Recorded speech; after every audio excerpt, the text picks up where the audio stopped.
बाराबंकी की इस सीट पर हेलीकॉप्टर से पहुंचने वाले नेता की छिन जाती है। यूपी में विधानसभा चुनाव जोरों पर है। ऐसे में प्रदेश की कुर्सी पर सबकी नजर है। बाराबंकी में भी एक ऐसी कुर्सी विधानसभा है। कुर्सी विधानसभा सीट का एक ऐसा मिथक है जिसको लेकर आज भी चर्चा हो रही है।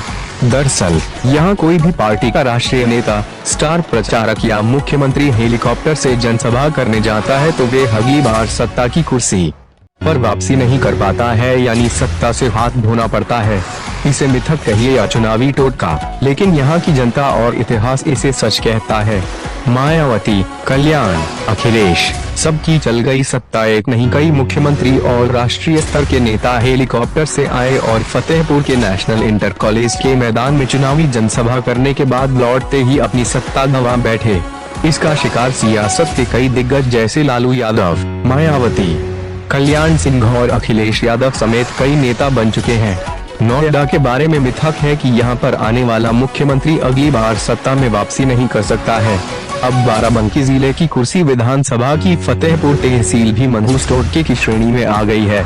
यहाँ पर हेलीकॉप्टर पर सवार होकर कदम रखने वाला कोई भी बड़ा नेता और मुख्यमंत्री अगली बार वापसी नहीं कर पाता है। नोएडा की तरह फतेहपुर के नेशनल कॉलेज मैदान को लेकर टोटका नोएडा की तरह बाराबंकी की फतेहपुर तहसील आकर कई मुख्यमंत्री और मंत्री अपनी कुर्सी से हाथ धो बैठे हैं। इनमें लालू प्रसाद यादव तक शामिल हैं। 1993 के लोकसभा चुनाव के समय पार्टी प्रत्याशी का प्रचार करने आए बिहार के तत्कालीन मुख्यमंत्री लालू यादव फतेहपुर से वापस गए तो उन्हें चारा घोटाले के चलते मुख्यमंत्री पद से हाथ धोना पड़ा। साल 1998 में लोकसभा चुनाव के समय भाजपा प्रत्याशी बैजनाथ रावत के समर्थन में तत्कालीन मुख्यमंत्री कल्याण सिंह प्रचार के लिए आए थे। इसके एक साल के भीतर ही उन्हें साल 1999 में मुख्यमंत्री पद गंवाना पड़ा था। इसके 2 साल बाद साल 2011 में तत्कालीन मुख्यमंत्री मायावती भी फतेहपुर तहसील क्षेत्र के ग्राम पहाड़ापुर में आई थी। इसके बाद साल 2012 में विधानसभा चुनाव में उन्हें करारी हार का सामना करना पड़ा था। बताया जाता है कि इस मनहूसियत की चपेट में बिहार और यूपी के मुख्यमंत्री ही नहीं, महाराष्ट्र में भाजपा शिवसेना गठबंधन की सरकार में उप मुख्यमंत्री रहे गोपीनाथ मुंडे को भी यहां पर आने की सजा मिली है।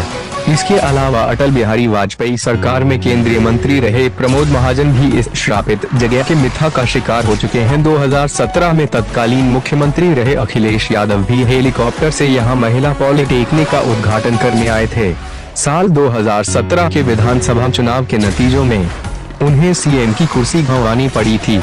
जेपी नड्डा भी हेलीकॉप्टर से पहुंचे। अभी हाल ही में बीजेपी के राष्ट्रीय अध्यक्ष जेपी नड्डा भी हेलीकॉप्टर से कुर्सी विधानसभा सीट पर प्रचार के लिए पहुंचे। वह भाजपा प्रत्याशी सुकेंद्र प्रताप वर्मा के पक्ष में चुनावी जनसभा को संबोधित करने उसी नेशनल कॉलेज में आए थे, जिसको लेकर टोटका है। इस टोटके को लेकर अब खुद बीजेपी विधायक सुकेंद्र वर्मा भी हड़बड़ाए हुए हैं।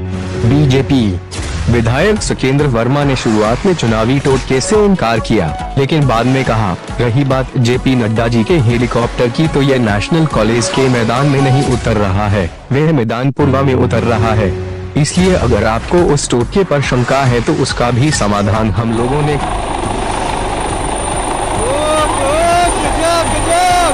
गजब, मैडम बोली गई, गजब गजब गजब।